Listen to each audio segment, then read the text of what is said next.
कांग्रेस की बात है, मार्च के महीने में कांग्रेस के अध्यक्ष भाई अनिल चौधरी जी ने दिल्ली की सरकार से निवेदन किया था कि जल्द से जल्द सर्वदलीय बैठक बुलाई जाए।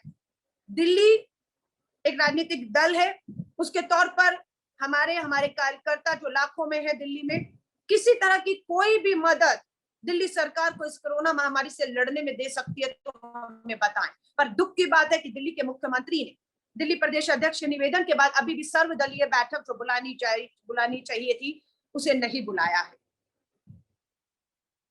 और आज दिल्ली के मुख्यमंत्री जब महामारी कहते हैं पानी सर के ऊपर से निकल रहा है, दौड़कर दिल्ली के एलजी के पास पहुंच रहे हैं।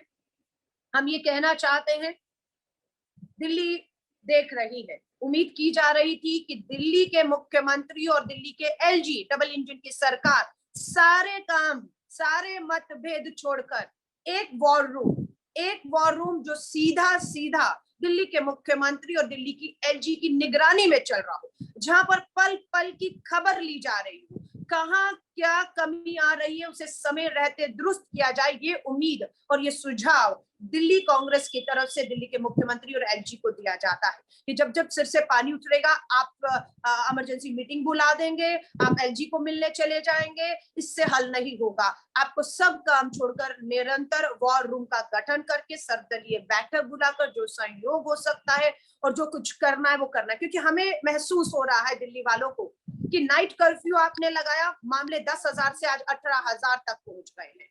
नाइट कर्फ्यू ना काफी है, ये साबित हो रहा है।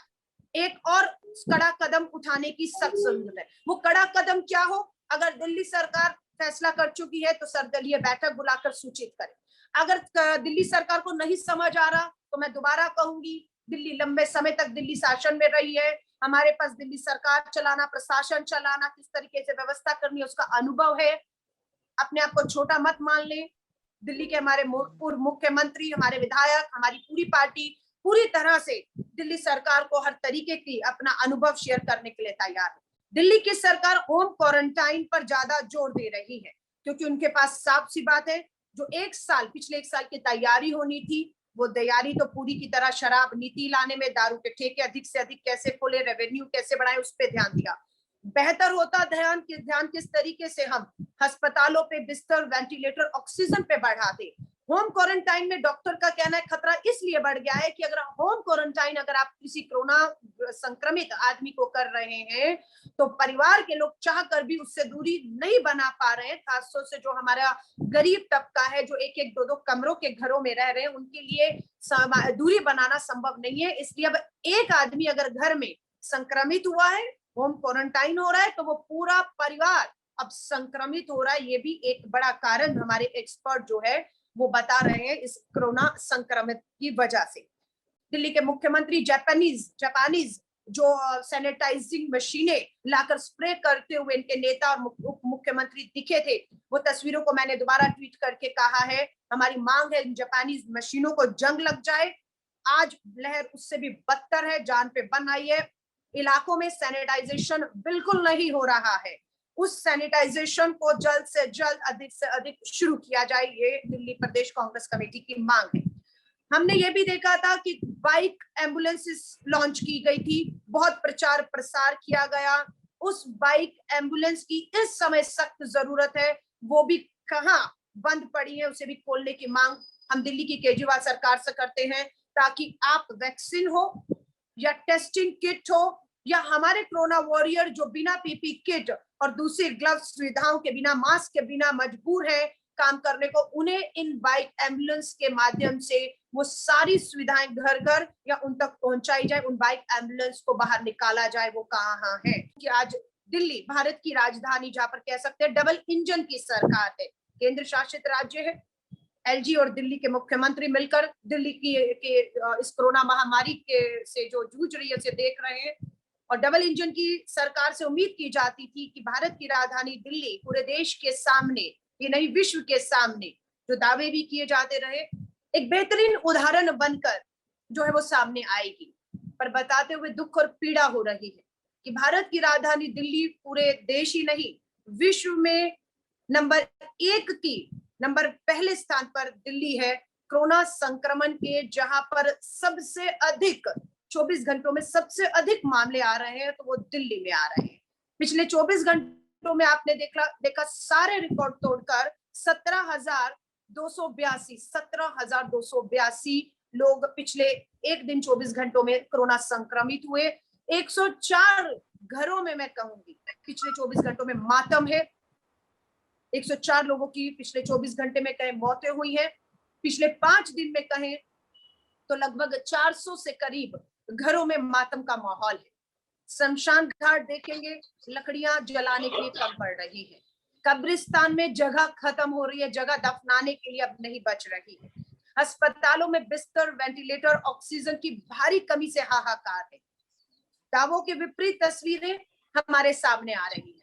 मैं सराहना करती हूँ हमारे मीडिया से जुड़े हुए लोगों को, जो विपरीत परिस्थितियों के बाद अस्पतालों में, कब्रिस्तान में मैं कहूँ, शमशान घाट में मैं कहूँ, हर जगह अपनी जान को मैं कहूंगी, हमारे जो पत्रकार साथी हैं, मीडिया से जुड़े लोग हैं, उनके लिए भी मैं धन्यवाद करनी चाहूंगी कि समय समय पर हकीकत सरकारों को उनके दावों के विरुद्ध दिखा रहे हैं। हमने देखा एक टीवी चैनल ने जो है अभी स्टोरी की, जो हमारा कब्रिस्तान है उसमें शमीम नाम का जो हमारा एक कर्मचारी वहां काम कर रहा है, उसे पीपी किट की जरूरत है, उसके हाथ में ग्लव्स नहीं है, पीपी की किट नहीं है, जान दावे पर है, ये किससे उपलब्ध करानी थी? ये सवाल सबसे बड़ा खड़ा है कि क्यों हमारे इन कोरोना वॉरियर्स को जो शमशान घाट में है या कब्रिस्तान में है, जो रोजाना परिवारों की अनुपस्थिति में, क्योंकि परिवार ये नहीं कर पा रहे, ये काम उन्हें करना पड़ रहा है, और उनकी जिंदगियों से खिलवाड़ करते हुए सरकारें पूरी तरह से पीपी किट, ग्लव्स और उन्हें सुरक्षा जो मुहैया करानी है उसमें वो है पूरी तरह से जो है वो चूक रही है। मैं ये भी कहना चाहूंगी कि केंद्र एक और वीडियो आया है जिसमें सिविल डिफेंस वॉलेंटियर जो है बता रही है कि 50 लोग टेस्ट कराने के लिए आए थे, लेकिन 100 की सीमा थी, इसलिए 100 टेस्ट के बाद 50 लोगों को बिना टेस्ट के उस सिविल डिफेंस वॉलेंटियर को वापस भेजना पड़ा। आप जान सकते हैं कितना घातक है, लोग टेस्ट कराने के लिए आ रहे हैं लेकिन टेस्टिंग किट खत्म हो चुकी है। 50 लोग टेस्ट कराना चाहते थे, लक्षण थे, लेकिन उन्हें टेस्ट से वंचित रखा गया, घर भेज दिया गया। और ये मैं नहीं कह रही हूँ, एक्सपर्ट और डॉक्टर का कहना है कि पिछली बार जब संक्रमण की लहर थी तो उस दौरान जो है लगभग 10 मिनट के अंदर अगर आप किसी संक्रमित व्यक्ति के संपर्क में आए तो 10 मिनट आप उसके संपर्क में रहे तो आप कोरोना संक्रमण आपको भी होने का डर था। लेकिन अब की जो दूसरी भयानक जानलेवा लहर है उसमें 1 मिनट भी, एक्सपर्ट का कहना कि 1 मिनट भी आप कोरोना संक्रमित व्यक्ति के संपर्क में आएंगे तो आप कोरोना संक्रमित हो जाएंगे। हम दिल्ली की सरकार से मांग करते हैं, आप सभी ने देखा होगा दिल्ली के उप मुख्यमंत्री पिछले इसी रवि और एतवार, शनिवार और एतवार वीकेंड्स पे दिल्ली कोरोना महामारी में 10,000 से ऊपर के मामले थे और दिल्ली के उप मुख्यमंत्री, दिल्ली की सरकार गोवा में अपने राजनीतिक प्रचार और प्रसार में थी। ये तस्वीरें आपने सब देखी है। वहीं पर हम लोगों ने देखा कि दिल्ली सरकार के ही एक दूसरे मंत्री गोपाल राय जी, वो उत्तराखंड में अपनी पार्टी के प्रचार और प्रसार में इसी अप्रैल के महीने में तब थे जब 10,000 से ऊपर के मामले आ रहे थे। हम दिल्ली सरकार से हाथ जोड़कर कहते अपनी प्राथमिकताओं पर अपना राजनीतिक पार्टी का प्रचार और प्रसार नहीं, दिल्ली के लोगों की जान पर बन आई है। कम से कम हम मंत्री और सरकार से उम्मीद करते हैं कि वो पूरी तरह से अपने आप को झोंक दें दिल्ली की इस लड़ाई में।